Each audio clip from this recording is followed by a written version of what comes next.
L'accord de Francfort était enfin conclu. 6 jours éreintants de négociations. Et j'avais sécurisé l'expansion européenne que mon patron convoitait depuis 2 ans. Mon corps était endolori par les 9 heures de vol, mais un sentiment de triomphe pulsait en moi alors que je conduisais ma voiture de location vers la maison de banlieue de mes parents. Ma valise attendait dans le coffre.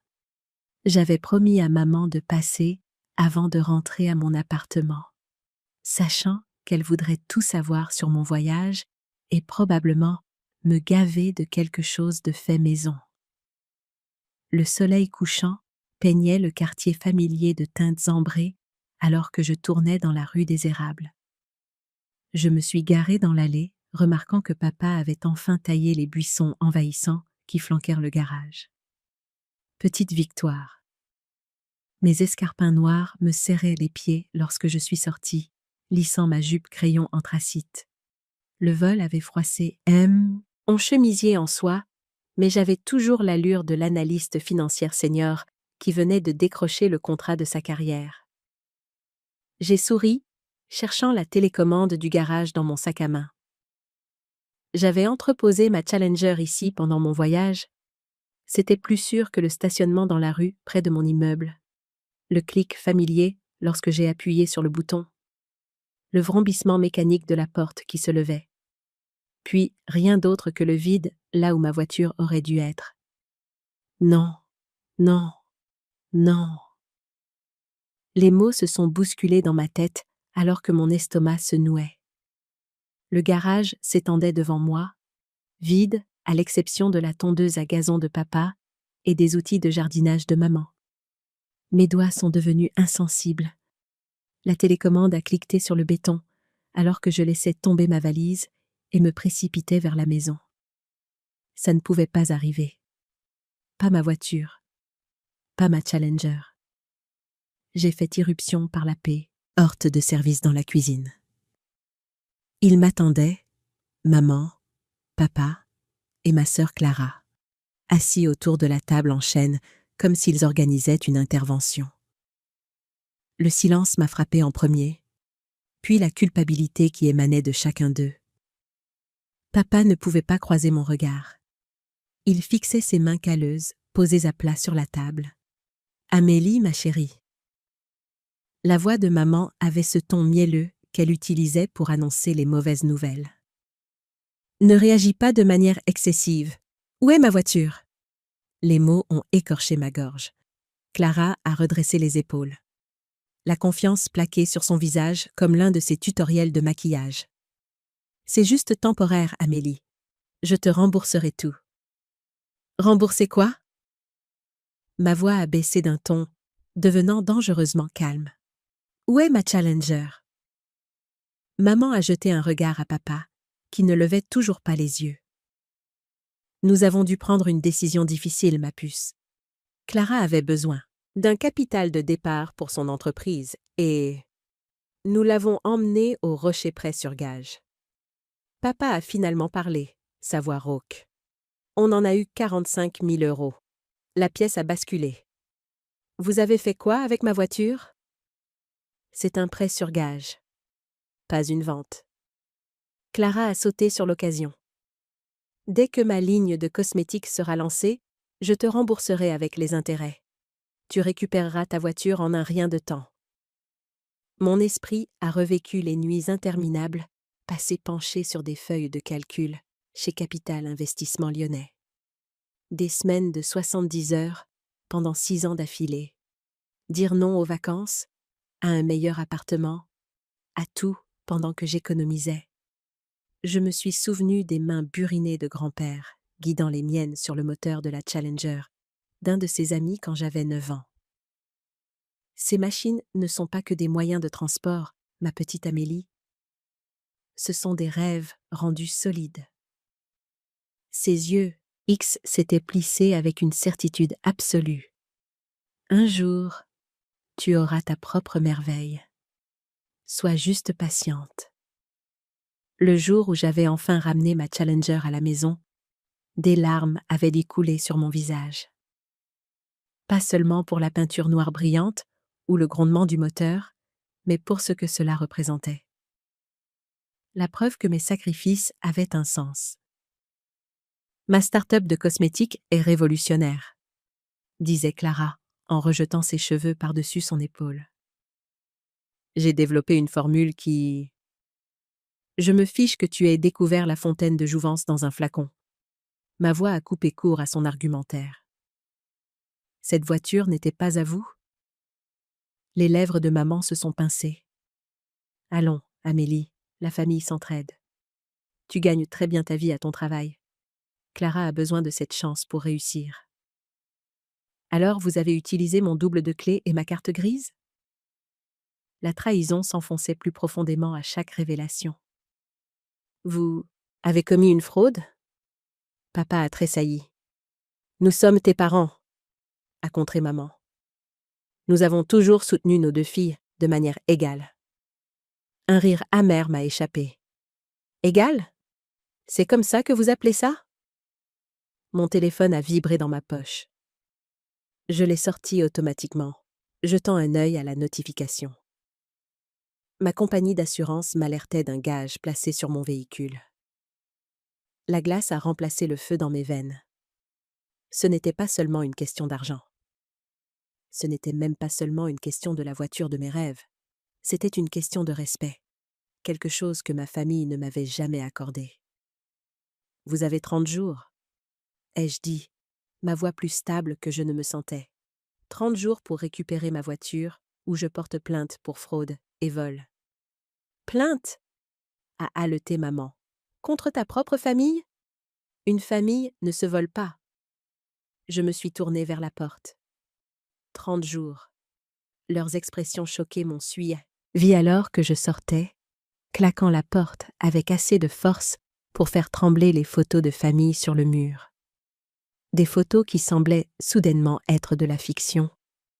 Des visages souriants, cachant la vérité que dans cette famille, mes rêves avaient toujours été considérés comme jetables. La boutique de prêt sur gage empeste le désespoir et le désodorisant bon marché. Je redresse mon blazer, essayant de ressembler à une femme qui a sa place ici, plutôt qu'à une femme dont le monde s'effondre. Mon reflet dans une vitrine poussiéreuse montre des traces de mascara que j'ai manqué en me lavant le visage ce matin. Mademoiselle Martin, le prêteur sur gage, Gordon selon son badge, fait glisser des papiers sur le comptoir. Sa voix a la neutralité de celui qui est témoin de catastrophes financières quotidiennes. Votre véhicule a été déposé il y a 5 jours, montant du prêt 45 000 €, plus nos frais standards. Je parcours les documents. Ma formation en finance prenant le dessus automatiquement. 3 000 € de frais? C'est pratiquement prédateur. 5? Le visage de Gordon reste impassible. Le marché des voitures de collection est volatile. Nous prenons des risques. Et si le prêt n'est pas remboursé? Après 35 jours, nous mettons le véhicule aux enchères. Il tapote un paragraphe en petits caractères. Paiement intégral requis avant le 3 octobre. 48 000 € au total. Mon estomac se tord alors que je tourne la page suivante. La voilà, ma signature. Sauf que ce n'est pas la mienne. Le faux est assez proche pour tromper la boutique, mais il manque la légère courbe ascendante que je fais toujours sur le N final. Ce n'est pas ma signature. L'expression de Gordon change légèrement. Madame, si vous suggérez une fraude... Je ne suggère pas, j'affirme. Je sors mon permis de conduire, puis un contrat de travail récent. Comparez-les. Il étudie les signatures. Son malaise d'Ève. Y invisible. Je vais devoir en parler à mon directeur. S'il vous plaît, faites. Et pendant que vous y êtes, sortez les enregistrements de sécurité du moment où cette transaction a eu lieu. Ma voix semble plus calme que je ne le suis. J'étais à Francfort, en Allemagne. 22 minutes et un directeur plus tard, la réalité s'installe comme du béton dans ma poitrine. Mes parents ont commis une véritable fraude. Une fraude criminelle. Le genre de chose pour laquelle on va en prison. Nous pouvons déposer une plainte à la police tout de suite, propose le directeur. Le mot police me serre la gorge. J'ai besoin de temps pour réfléchir. De retour dans mon appartement, je m'effondre sur le canapé, portant toujours mon manteau. Sur la table basse se trouve un album de photos de famille que je n'ai pas ouvert depuis des années. Je le pose sur mes genoux, les doigts tremblant légèrement alors que je feuillette les souvenirs sous plastique. Il y a 18 ans de Clara, une garden party avec 40 invités, un photographe professionnel et un gâteau plus grand qu'elle. Je tourne la page pour ne rien trouver sur mon 18e anniversaire, parce que je travaillais à temps partiel dans un centre commercial, économisant pour les frais d'inscription à l'université. Je feuillette plus loin. La remise des diplômes du lycée de Clara, où papa avait loué une limousine. Ma cérémonie de remise de diplômes universitaires, des chaises vides, là où mes parents auraient dû être. Leur vol mystérieusement annulé malgré un temps clair. Ils étaient pourtant allés au gala de danse de Clara le lendemain même. Noël 2018 me regarde, Clara posant à côté d'une Volkswagen rouge avec un énorme nœud, tandis que je serre contre ma poitrine un pull acheté en grand magasin, arborant ce sourire crispé qui n'atteint pas les yeux. Le schéma se répète sur des années, sur des étapes importantes, sur des rêves, pas seulement, mais un favoritisme subtil, mais des sacrifices constants. Mes sacrifices pour élever Clara. Mon téléphone sonne, me faisant sursauter. Le nom de l'oncle Hervé s'affiche à l'écran. « Je viens d'apprendre, » dit-il, sans même dire bonjour. « Ta mère a appelé, essayant de présenter les choses à leur manière. » « Et quelle est leur manière ?» je demande, soudainement épuisée. « Que tu surréagis, que la famille s'entraide. » Son grognement dégoûté passe à travers le téléphone. « Ce n'est pas juste, et tu le sais. Je le sais. » Les larmes menacent de nouveau. Je ne pensais tout simplement pas qu'ils iraient aussi loin. « Qu'est-ce que tu vas faire ?» Je ne sais pas encore. Après avoir raccroché, tante Patricia appelle, la sœur de papa, toujours la pacificatrice. Ils essayaient juste d'aider Clara à réussir, plaide-t-elle. Gérard se sent terriblement mal. « Ne peux-tu pas trouver un peu de compassion ?» La sonnette me sauve de la réponse. C'est Chloé du bureau, tenant un sac de notre traiteur asiatique préféré. « J'ai apporté le dîner ?» dit-elle en remarquant mes yeux rougis. « Tu as une sale tête. » Je ris pour la première fois depuis des jours. « Merci pour ta franchise. » Autour de nouilles épicées, je lui raconte tout. Son indignation est comme un baume, quelqu'un qui voit enfin la situation clairement. « Tu sais que c'est criminel, n'est-ce pas ?» demande-t-elle en remplissant mon verre de vin. « Ils ont volé ta voiture. » Je sais. Si quelqu'un d'autre avait fait ça... Mais ce n'était pas n'importe qui. Je pose ma fourchette. C'était ma famille. Ça rend les choses pires, pas meilleures. La voix de Chloé s'adoucit. Qu'est-ce que ton patron en dit ? Que la famille peut blesser plus profondément que n'importe qui. J'avais craqué dans son bureau plus tôt, quelque chose que je n'avais jamais fait en 6 ans chez Capital Investissement Lyonnais. Il me donne de l'espace pour gérer ça. Le lendemain matin, j'envoie un texte. Tout à Clara. Café, midi. Le café près de chez toi. Juste nous deux. Elle est déjà là quand j'arrive, portant des lunettes de soleil malgré le ciel nuageux. Sa confiance rebondissante de la confrontation dans la cuisine s'est évaporée. « Laisse-moi voir le business plan, » dis-je en m'asseyant. « Quoi ?» Le business plan. Les projections financières. La stratégie marketing. Tu sais, les documents que toute start-up légitime aurait avant de chercher un investissement. Elle tripote sa tasse de café. C'est plus fluide que ça. Les entreprises créatives. Arrête. Je lève la main. Montre-moi ce que tu as. Des documents réels. Ce qu'elle sort de son sac est un mood board de look de maquillage. Une liste de noms de produits potentiels et des croquis grossiers d'emballage. Pas de contrat avec des fournisseurs. Pas de spécificité de formulation. Pas de modélisation financière. C'est tout? Ma voix baisse dangereusement. C'est pour ça que tu as volé M. À voiture? Maintenant, écoute. J'avais juste besoin d'une chance de faire mes preuves comme toi. Sa lèvre inférieure tremble. Tout le monde parle toujours de ton succès, de ta responsabilité, de comment je devrais être plus comme toi. J'ai gagné ma chance, dis-je, chaque mot délibéré. Je n'ai pas volé le rêve de quelqu'un d'autre. Ses épaules s'affaissent. Je pensais qu'une fois que l'entreprise décollerait, je pourrais te rembourser avec les intérêts, rendre tout le monde fier. Et maintenant?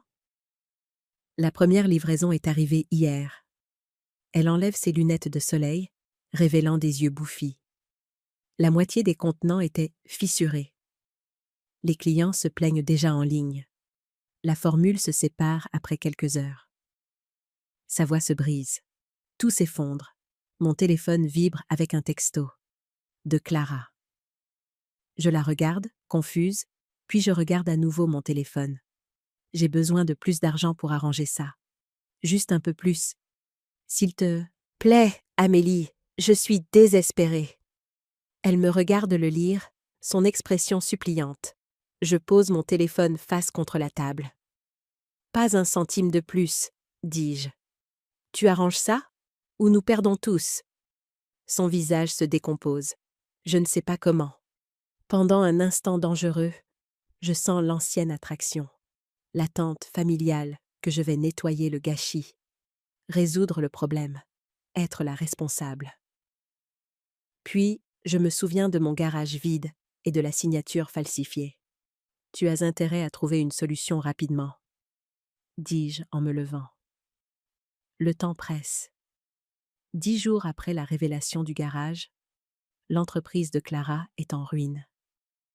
Je suis son échec tout en essayant de me concentrer sur ma propre carrière, regardant chaque mise à jour désastreuse s'afficher sur mon téléphone comme une horloge.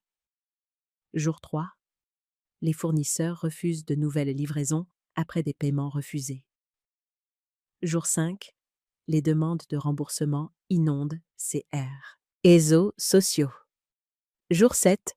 Le compte professionnel gelé par la banque. Jour 10. Clara barricadée dans son appartement, ignorant les appels de tout le monde. Je fixe l'écran de mon ordinateur dans mon bureau, chez Capital Investissement Lyonnais, les documents de l'acquisition de Francfort se brouillant devant mes yeux. L'affaire que j'avais passé 6 mois à orchestrer est maintenant en péril parce que je n'arrive pas à me concentrer. Mon esprit revient sans cesse à l'espace vide dans le garage où ma Challenger devrait être. Mon téléphone de bureau sonne. C'est mon patron, le directeur Lambert.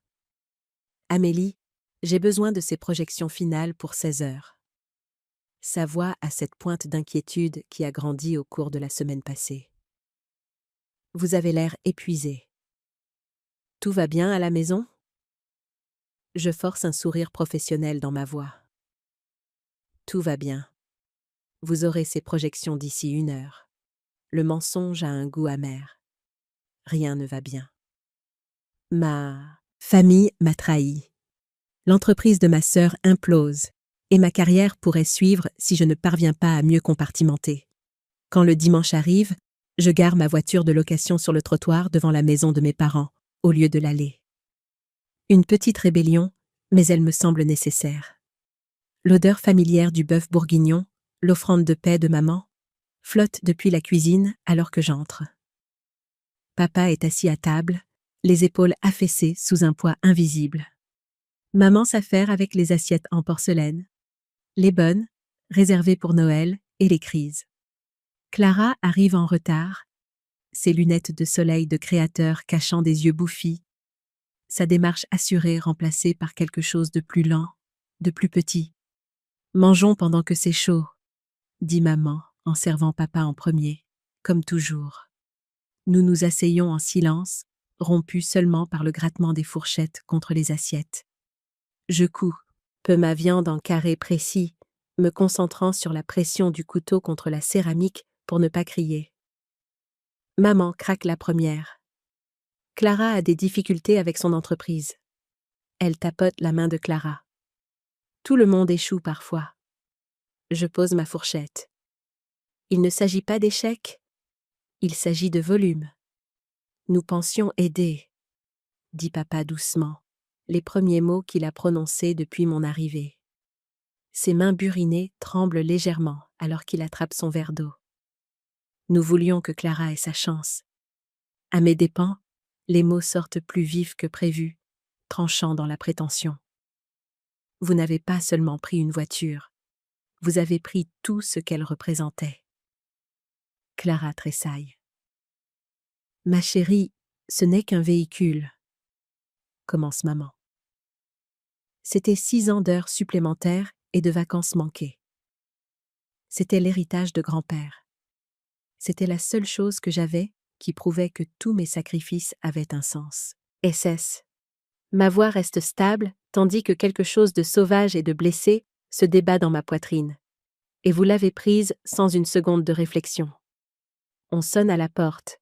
Le soulagement inonde le visage de maman face à l'interruption, jusqu'à ce que papa revienne avec l'oncle Hervé derrière lui. Le frère aîné de mon père remplit l'embrasure de la porte de ses larges épaules et de son froncement de sourcils caractéristique. « Mais à quoi diable pensiez-vous, Gérard ?» demande Hervé sans préambule. Ses yeux croisent les miens à travers la pièce. « Amélie m'a appelé. » La colonne vertébrale de maman se raidit. « C'est une affaire de famille, Hervé. C'est exactement pour ça que je suis là. » Il tire la chaise à côté de moi. « Quelqu'un doit défendre le membre de cette famille que vous sacrifiez. » Le visage de papa rougit. « Attends une minute. »« Non, c'est toi qui attends. » Je saisis ma mallette à côté de la chaise. Le cuir est frais contre mes doigts, alors que j'extrais le dossier que j'ai préparé hier. Nous devons parler de ce qui va se passer maintenant. Je pose 3 imprimés sur la table. La carte grise du véhicule, les articles du code pénal sur la fraude, les règlements du prêteur sur gage et les peines encourues. Les papiers atterrissent avec le poids de grenades. C'est un crime. Je tapote le premier document. Je pourrais vous envoyer tous les deux en prison. Le visage de maman se vide de sa couleur. Tu ne ferais pas ça. Je ne veux pas le faire. La vérité de cette affirmation me surprend. Malgré tout, je ne veux pas les détruire. Mais vous devez comprendre ce que vous avez fait. Papa fixe les papiers, les voyant vraiment. De la prison ? 2 à 5 ans pour faux et usage de faux. Je garde ma voix clinique, détachée, plus les dommages et intérêts. Maman s'effondre en larmes, pas le genre manipulateur qu'elle utilise pour mettre fin aux disputes, mais des sanglots rauques et laids qui secouent ses épaules. Papa lui prend la main, ses propres yeux brillants. « Qu'est-ce qu'on t'a fait ? Qu'est-ce qu'on nous a fait ?» Pour la première fois depuis le début de ce cauchemar, je vois un remords sincère sur son visage. Pas seulement le regret de s'être fait prendre, mais une véritable compréhension du mal infligé. Clara retire ses lunettes de soleil, révélant des yeux rougis. « C'est de ma faute. » Sa voix se brise. Je les ai poussés à le faire. Je savais que tu ne serais jamais d'accord.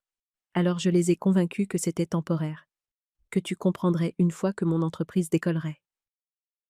Elle baisse les yeux sur ses mains manucurées. Je n'aurais jamais pensé que tout s'effondrerait si vite. Oncle Hervé se penche en avant. Alors, quel est le plan ?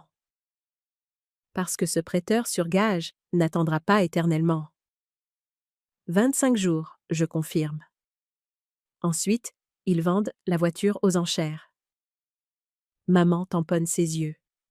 Que pouvons nous faire ? Je sors une calculatrice.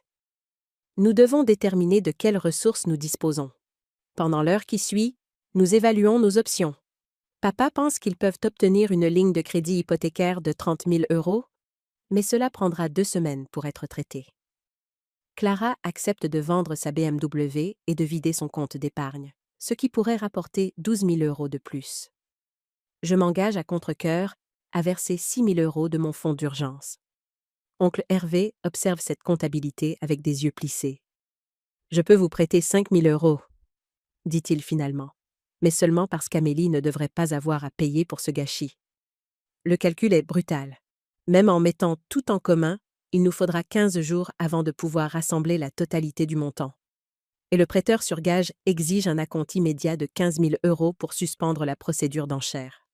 « J'appellerai demain matin, » dit papa, sa voix plus assurée maintenant, pour voir s'ils peuvent nous accorder un délai. Quand je pars, le poids sur ma poitrine ne s'est pas levé, mais quelque chose a changé. La trahison demeure. Mais il y a maintenant un chemin à suivre, difficile, incertain, mais visible. De retour dans mon appartement, je m'assois sur le bord de mon lit, une photo encadrée dans mes mains. Mon grand-père se tient à côté d'une Challenger noire étincelante, son bras autour de moi, alors âgé de 12 ans. La lumière d'été se reflète sur le pare-choc chromé et dans ses yeux souriants. Les voitures ne sont que du métal et du chrome, ma petite Amélie, m'avait-il dit une fois. C'est ce qu'elle représente qui compte. Dans le silence de mon appartement, je comprends enfin ce qu'il voulait dire. Ce combat ne consiste pas seulement à récupérer ma voiture. Il s'agit d'exiger le respect que j'ai gagné. Il s'agit d'apprendre à ma famille que mes rêves comptent autant que ceux de Clay. Ara. Je prends mon téléphone et compose le numéro de mes parents. Papa répond à la première sonnerie. « Je vais aider ?» lui dis-je, ma voix ferme, mais les choses ne seront plus jamais les mêmes. Le silence s'étire entre nous, rempli de tout ce que nous ne pouvons pas défaire. « Je sais, » dit-il finalement. « Nous allons arranger ça, Amélie, je te le promets. » Je termine l'appel sans dire au revoir. Certaines promesses arrivent trop tard pour être réconfortantes, mais je préférerais toujours les actes aux paroles. Demain, nous commencerons le combat pour récupérer ce qui est à moi, pas seulement une voiture, mais ma place dans cette famille. Clara contemple son reflet sur le mur en miroir de la boutique de dépôt-vente, caressant la soie délicate de son foulard Hermès préféré. Sa collection, autrefois sa fierté, est maintenant étalée sur le comptoir pour expertise. La propriétaire de la boutique étudie chaque pièce à travers des lunettes étroites, les lèvres pincées en plein calcul. « Je peux vous offrir 8 000 € pour le lot, » dit-elle sans lever les yeux. Clara déglutit difficilement. Ces pièces lui ont coûté plus de 15 000 €. Mais la date limite du prêteur sur gage pèse plus lourd que sa fierté. « Vendu », murmure-t-elle en regardant la femme rédiger le chèque. De l'autre côté de la ville, papa entre en traînant les pieds dans le bureau du chef d'entrepôt, l'arthrite lui lançant dans les genoux. « L'équipe de nuit ?» Le chef d'entrepôt lève les sourcils. « Gérard, tu n'as pas travaillé de nuit depuis 20 ans. » Papa s'enfonce dans le fauteuil en face de lui. « Juste temporairement. » J'ai besoin de la prime de nuit. Le chef d'entrepôt étudie les cernes sous les yeux de papa. C'est à propos de cette histoire de voiture dont ton frère a parlé ? Papa hoche la tête une fois, la mâchoire serrée. Affaire de famille. À partir de lundi alors. Il fait glisser les papiers sur le bureau. J'espère que ça en vaut la peine. À la maison, maman enveloppe les chandeliers en argent de grand-mère dans du papier de soie, les mains tremblantes. Ces pièces ont survécu à la Grande Dépression, ont été témoins de 50 ans de célébration familiale. Elle les place soigneusement dans une boîte avec le collier de perles que papa lui a offert pour leur 25e anniversaire. Le prêteur sur gage du comptoir de l'or et de l'argent jette à peine un regard aux objets avant d'offrir 3 000 € pour couvrir les intérêts de la semaine prochaine. Mes propres sacrifices se traduisent par des nuits blanches et des repas sautés.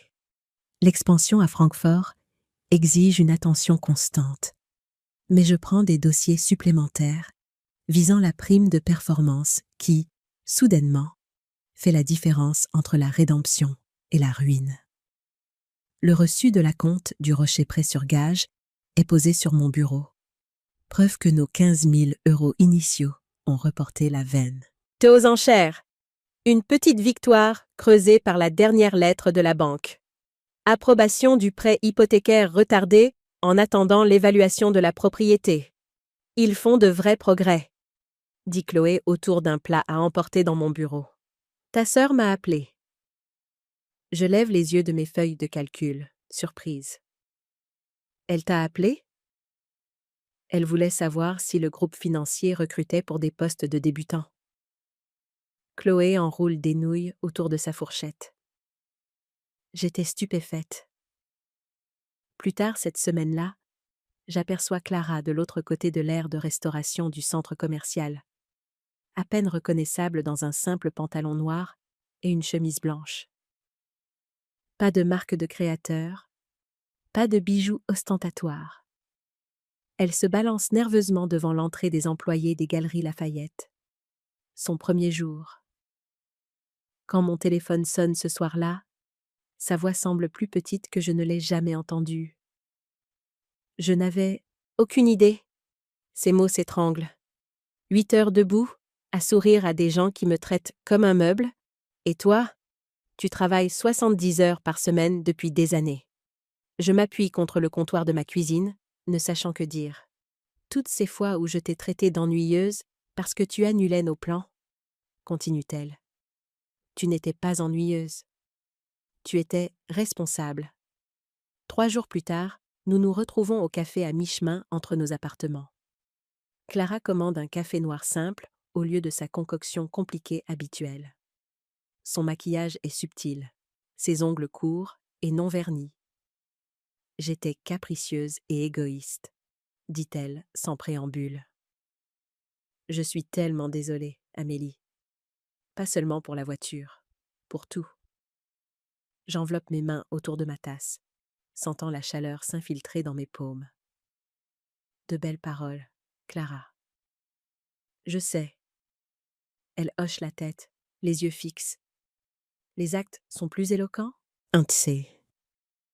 J'essaie de te le montrer maintenant. Chez mes parents, papa étale des relevés bancaires sur la table de la cuisine, la lumière crue du plafonnier accentuant chaque ride sur son visage. Il plisse les yeux devant des chiffres qui refusent de s'équilibrer, additionnant les colonnes pour la 5e fois. Gérard appelle maman depuis le bureau. Étais-tu au courant de ça? Elle tient une pile de demandes de prêt, toutes rédigées de l'écriture fluide de Clara. Carte de crédit, prêt personnel, 3 comptes différents d'achat à crédit. Près de 80 000 €, murmure maman. Nous n'en avions aucune idée. Le lendemain matin, ils sont assis en face de M. Dubois à la banque, le conseiller financier, en qui ils ont confiance depuis 20 ans. Ce prêt hypothécaire retardera votre retraite d'au moins 5 ans, explique-t-il doucement. Et c'est en supposant qu'il n'y ait pas d'autres surprises financières. Maman fixe ses mains, son alliance effleure, 70 sur son doigt aminci. Quand je passe déposer ma part du paiement de cette semaine, papa me retrouve sur les marches du perron. Pour une fois, maman n'est pas là à rôder avec des excuses. Nous t'avons laissé tomber, dit-il, la voix rauque d'émotion, bien avant de prendre ta voiture. Je m'assois à côté de lui, le bois usé craquant sous notre poids. Toutes ces années, nous avons loué les rêves de Clara tout en méprisant les tiens. Ses mains calleuses se tordent. Tu n'as jamais demandé grand-chose, alors nous n'avons jamais pensé que tu avais besoin de grand-chose. Le ciel du dimanche soir devient doré alors que nous restons assis en silence. Puis, le prêt hypothécaire est enfin approuvé, mais avec un délai de traitement de 3 jours. Le soulagement se transforme en panique lorsque le rocher prêt sur gage appelle. Un autre acheteur est intéressé par la Challenger, offrant de l'argent comptant. Nous avons juste besoin de 2 jours. Et plus, plaide papa au téléphone. Les affaires sont les affaires, répond le prêteur. Le premier qui arrive avec l'argent emporte la voiture. Les 36 heures suivantes se transforment en calculs frénétiques et en appels téléphoniques désespérés. Clara vide son compte d'épargne. Maman vend les boucles d'oreilles en diamant de son anniversaire de mariage. Je maximise ma ligne de crédit d'urgence. Il manque encore 3 000 €. Ce n'est pas assez, dit maman, la voix creuse, alors que nous nous rassemblons autour de la table de la cuisine. La date limite est demain à midi. La sonnette retentit et l'oncle Hervé se tient sur le porche, chéquier à la main. La famille s'entraide, dit-il, faisant écho aux paroles de maman d'il y a quelques semaines, mais avec une signification entièrement différente. Le lendemain matin, nous nous entassons tous à la banque, regardant l'horloge numérique se rapprocher de midi pendant que le directeur traite le virème. Hante. La main de papa tremble alors qu'il signe l'autorisation.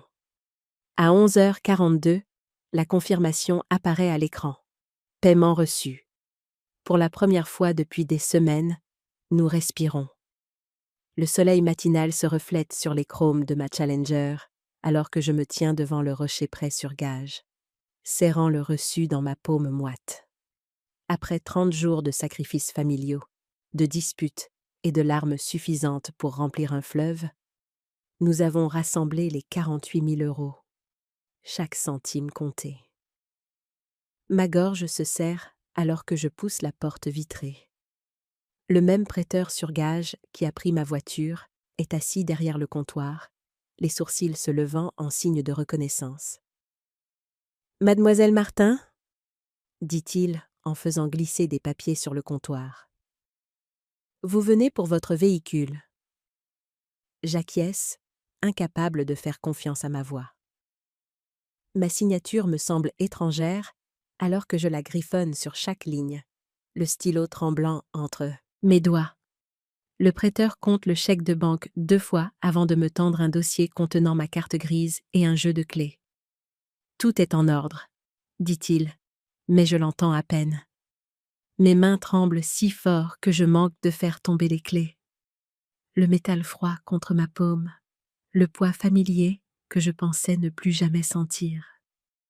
Debout sur le parking, je parcours du bout des doigts la peinture noire brillante, cherchant des imperfections, des preuves de mauvais traitement. Les chromes captent la lumière du soleil, la renvoyant en éclats aveuglants. Ils l'ont nettoyée hier, mentionne le prêteur derrière moi. C'est la procédure avant restitution. Je ne réponds pas. Ce moment devrait être triomphal. Au lieu de cela, il a un goût de cendre, une victoire vidée de sa substance par la trahison. La voix de grand-père résonne dans ma mémoire. Les voitures ne sont que du métal et du chrome. C'est ce qu'elles représentent qui compte. Que représente cette voiture maintenant? Pas seulement mon travail acharné et mes sacrifices, mais la conscience que ma famille a considéré mon rêve comme jetable. Le moteur gronde et reprend vie avec un vrombissement familier qui vibre à travers le siège. Des larmes coulent sans retenue sur mon visage alors que je m'éloigne de la boutique de prêt sur gage. Chaque kilomètre parcouru permettant à un autre fragment d'émotion de se libérer. Au moment où j'atteins mon appartement, mes joues sont trempées, le mascara traçant probablement des rivières sombres sur mon visage. Mais ma voiture est à la maison.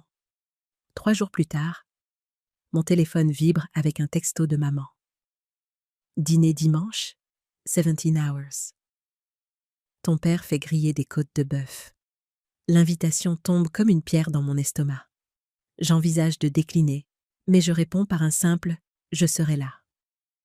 Certaines conversations ne peuvent pas avoir lieu par texto. Le dimanche arrive avec un temps printanier parfait.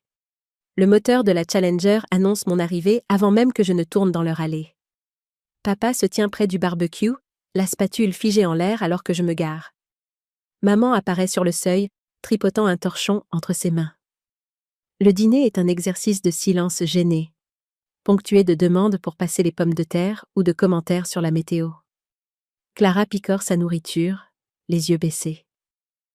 Personne ne mentionne l'éléphant assis à table avec nous. Finalement, papa se racle la gorge, posant sa fourchette avec un soin délibéré. « Amélie ?» commence-t-il, la voix aussi formelle que celle d'un étranger. J'ai préparé quelque chose que j'aimerais dire. Il sort un papier plié de sa poche, les mains visiblement tremblantes. J'ai trahi ta confiance. J'ai violé tes droits de propriété. J'ai manqué à mon devoir de père de protéger ce qui compte pour toi. Chaque phrase sonne comme si elle avait été répétée. Mais elle est sincère, ses yeux allant du papier à mon visage. Maman tend la main sur la table, les larmes coulant. S'il te plaît, pardonne-nous, ma chérie. Nous avons eu tort. Tellement tort. Clara se redresse sur sa chaise. Je travaille aux Galeries Lafayette depuis 3 semaines maintenant, dit-elle en sortant un petit carnet. J'ai créé un plan budgétaire pour rembourser ma part. Ça prendra du temps, mais chaque centime sera remboursé. Il me regarde, 3 visages tendus d'espoir et de peur. La guérison prend du temps, dis-je enfin, posant ma serviette à côté de mon assiette. La confiance ne se reconstruit pas du jour au lendemain. Le soulagement dans la pièce est palpable, bien que personne ne sourie. Ils comprennent que ce n'est pas un pardon, juste la volonté d'essayer. 2 jours plus tard, je suis assise en face de maître Rachel Bernard, l'avocate dont la carte me brûle la poche depuis 1 mois. Vous avez un dossier solide pour des poursuites pénales, dit-elle, des lunettes perchées sur son nez alors qu'elle examine la documentation. Faux et usage de faux. Escroquerie. Vos parents pourraient te faire face à de graves conséquences. Je regarde la photo de famille sur son bureau. 3 générations souriant dans des pulls assortis. Quelles sont mes autres options? Maître Bernard se penche en arrière. Un accord de remboursement formel, juridiquement contraignant, mais sans poursuite pénale. Le dimanche suivant, nous nous réunissons à nouveau autour de la table de la salle à manger. L'oncle Hervé est assis à côté de moi, ses mains burinées stables, alors qu'il regarde mes parents, et Clara signer les contrats.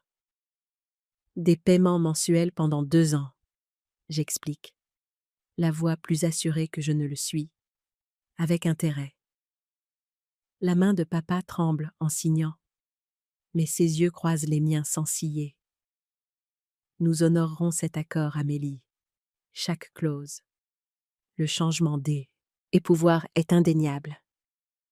Pour la première fois de ma vie, mes limites ne sont pas seulement des mots à ignorer, elles sont en noir et blanc, juridiquement contraignantes. Je n'ai jamais voulu ce genre d'autorité sur vous, j'admets plus tard, alors qu'Hervé me raccompagne à ma voiture. Parfois, le respect doit être imposé avant de pouvoir être donné librement, répond-il en me serrant l'épaule. La réunion de famille élargie du mois suivant devient le théâtre d'un règlement de compte public. Tante Patricia macule près de la salade de pommes de terre, son verre de vin penchant dangereusement. Tout le monde fait des erreurs, ma chérie. Tu as fait valoir ton point de vue. Il est temps de laisser tomber. L'oncle Hervé se matérialise à nos côtés, solide comme un chêne. Ils doivent assumer ce qu'ils ont fait, Patricia. Pas de minimisation. Le jardin devient silencieux lorsque Clara s'avance, les épaules carrées malgré sa voix tremblante. « J'ai manipulé mes parents », annonce-t-elle à la famille rassemblée. J'ai joué sur leur favoritisme, mais ils ont choisi de trahir Amélie. Nous sommes tous responsables. La bouche de tante Patricia s'ouvre et se ferme comme un poisson. Mon cousin Michel me fait un signe de tête solennel en signe de respect. Quelque chose change dans la dynamique familiale. La vérité, tranchant à travers des décennies de schémas de complaisance. Plus tard, cette semaine-là, je change le code de la porte du garage chez mes parents. Le symbolisme n'échappe à personne alors que j'installe un système de sécurité sur la Challenger, la petite boîte noire clignotant sous le tableau de bord. « Nous laisseras-tu un double des clés ?» demande maman, alors que je me prépare à partir. Juste en cas d'urgence? Je croise son regard, le maintenant jusqu'à ce que la compréhension se fasse jour. Non, dis-je simplement. Je ne le ferai pas. Elle hoche la tête, les lèvres pincées ils acceptant. Le message ne nécessite aucune explication supplémentaire. Certaines limites n'ont pas besoin de mots, juste du son clair et sans équivoque d'une ligne tracée dans le sable. Les courbes de la montagne se déploient devant moi comme une main qui m'invite. Je rétrograde, sentant la Challenger répondre avec un grondement qui vibre à travers le volant et jusque dans mes os. Les Alpes françaises s'élèvent autour de moi, peintes en or matinal. Un an que j'ai failli la perdre, et conduire me donne toujours l'impression de rentrer à la maison. Tu avais raison, grand-père, je murmure en tapotant le tableau de bord. La peinture noire brille au soleil, chaque reflet étant un rappel de ce pourquoi je me suis battue. Les fenêtres baissées, l'air de la montagne s'engouffrant dans mes cheveux, je peux enfin profiter de ce rêve sans l'ombre de la trahison. Mes épaules ne sont plus crispées en permanence. Le nœud qui a vécu entre mes omoplates, hâte pendant des mois, s'est enfin dissous. Le dîner de la semaine dernière chez mes parents me revient en mémoire. Papa m'a conduite au garage avant mon départ, dévoilant le petit ajout qu'il avait construit lui-même, un espace sécurisé et verrouillé avec son propre système d'alarme. « Ta voiture sera toujours en sécurité ici maintenant », avait-il dit, la voix rauque d'une émotion qu'il a encore du mal à exprimer. Seul toi as le code. Maman a appris à demander maintenant des choses simples comme « Ça te dérangerait si j'empruntais ta veste ?» Les questions elles-mêmes sont de petites victoires, des reconnaissances que mes affaires ne sont pas une propriété commune. Clara m'envoie 300 € chaque mois, pas grand-chose par rapport à ce qu'elle doit, mais la constance compte plus que le montant. Son appartement est minuscule, sa garde-robe simple. Le mois dernier, elle m'a montré sa nouvelle feuille de calcul budgétaire, la fierté rempla, sans le besoin désespéré d'approbation qui la motivait autrefois. « J'apprends ce que tu savais depuis le début », avait-elle admis. Gagner quelque chose est différent de le recevoir tout cuit. Une courbe serrée approche et je lève le pied de l'accélérateur, puis j'accélère dans le virage. Le moteur chante sous moi. L'oncle Hervé a fait un tour avec moi le week-end dernier, sa main burinée tapotant le tableau de bord avec appréciation. « Ton grand-père serait fier », avait-il dit, pas seulement de la voiture, mais de la femme que tu es devenue. Je mets mon clignotant et m'arrête sur le belvédère. En bas, la vallée s'étend à l'infini, les arbres se déversant vers des sommets lointains. Je coupe le moteur et m'assois dans le silence, me souvenant du jour où j'ai déposé des fleurs fraîches sur la tombe de grand-père, posant une photo encadrée de moi avec la Challenger contre sa pierre tombale.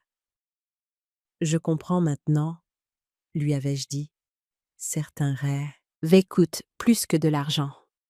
Le cours de finance que j'anime bénévolement a lieu demain. 20 jeunes femmes apprenant ce que personne ne m'a appris. Comment protéger ce qui compte, comment établir des limites, comment reconnaître quand donner devient nuisible. Le mois dernier, une adolescente nommée Mélissa est restée après le cours, admirant la Challenger. Mon père travaillait sur de vieilles voitures, avait-elle dit. Avant le divorce, ma mère a vendu ses outils pour payer les leçons de danse de ma sœur. Je l'avais laissée s'asseoir derrière le volant, regardant ses yeux s'illuminer de possibilités. Les rêves ont besoin d'être protégés, lui avais-je dit, faisant écho à la sagesse de grand-père, mais avec une nouvelle compréhension. Et toi aussi. Le soleil réchauffe mon visage alors que je redémarre le moteur. La route serpente devant moi, des possibilités non marquées par la culpabilité ou l'obligation. Les limites m'ont coûté le fantasme d'une harmonie familiale parfaite, mais elles m'ont donné quelque chose de mieux. Des relations authentiques basées sur le respect plutôt que sur l'attente. J'accélère pour reprendre la route de montagne, fenêtre baissée, l'avenir se déroulant devant moi comme une parfaite étendue d'autoroute ouverte. Pour la première fois depuis l'âge de 9 ans, regardant les mains de grand-père sur la voiture d'un étranger, je profite vraiment de mon rêve.